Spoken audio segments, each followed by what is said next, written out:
So, what I found myself saying to her was that we're always really talking to ourselves.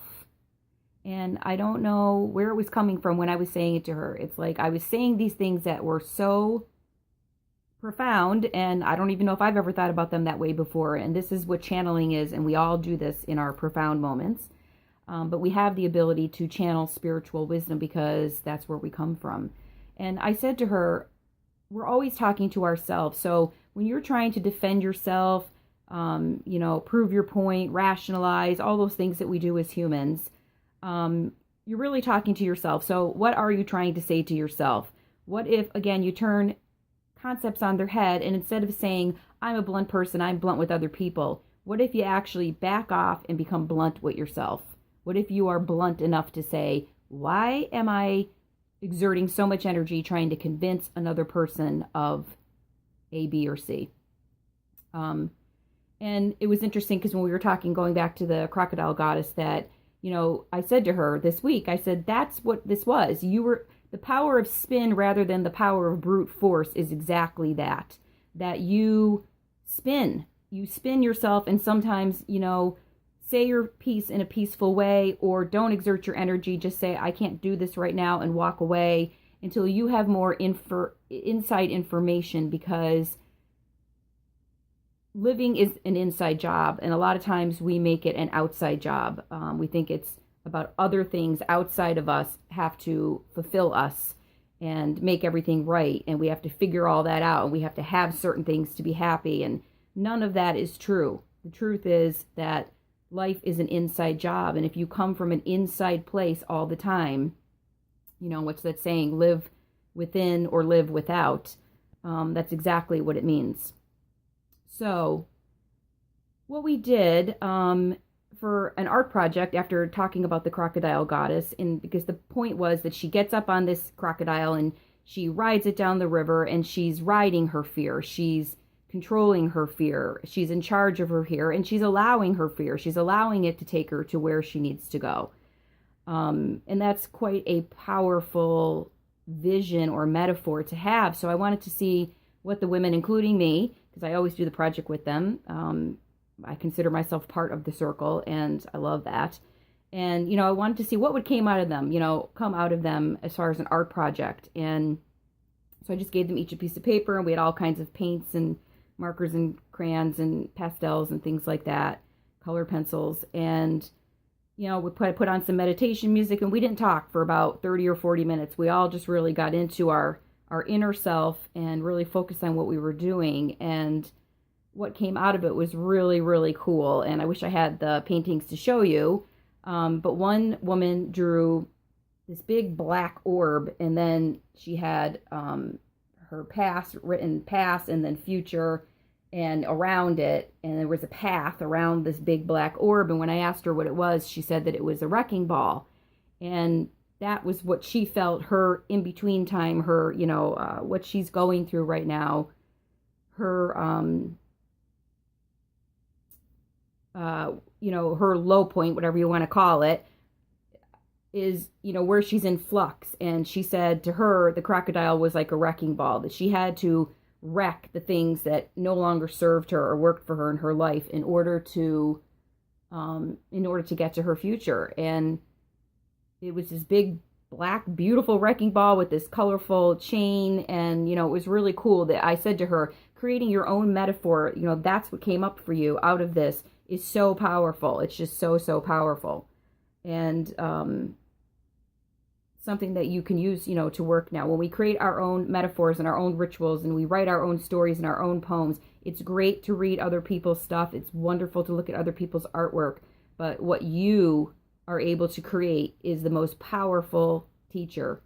And that goes back to what I was saying before about women not embracing their sensuality and their creativity. These two areas are our greatest births that we put into the world. We look at ourselves as birthing children, but not all women birth children, and that does not make us not mothers. We are mothers. We are here to birth, and it's very important to birth our sensuality and our creativity, because this is how we express ourselves, and expression is freedom. So one of the other women, really quickly, she drew like this forest scene, and it was a fall tree with all these leaves falling down and this big rainbow, but the rainbow was coming in from the side of the paper. It wasn't where you would traditionally think a rainbow would be, and it had like a big sun or something in the middle, and this side rainbow coming in from the, like the side of the paper. The rainbow was like this, and the tree was over here. And I said to her, well, what does this mean? And she said, all the falling away, the leaves falling away. She goes, that's how I used to be. I used to always be falling. But now, I said to her, you're falling, but it's the way you're looking at it. Again, everything is perspective and how you look at it, and you are letting go. You are on the journey of letting go all the time, and that is so different from falling. But the tree can be seen in both ways. And again, this falls to me into this whole crocodile goddess, where you are looking at the broken as not broken. Broken but not broken. It's how you choose to see it and perceive it, and where you go from there. So for me, I have to show you real quick. This was my painting. It's really not done, and it's hard to see because it's getting dark. But this was, because I've been running a lot outside, I love to look at the leaves and how they blow and the reflection on the water. And to me, this was very abstract, but it was, talking about this kind of prism of light and how we get broken apart. When you look at a diamond or a crystal, it's the refractions and it's the cuttings in the stone that allow the light to reflect and create these beautiful prismatic patterns. And again, it's another metaphor, that we look at the light on the water, the prism, the crocodile spinning, the wrecking ball, the leaves coming off the tree.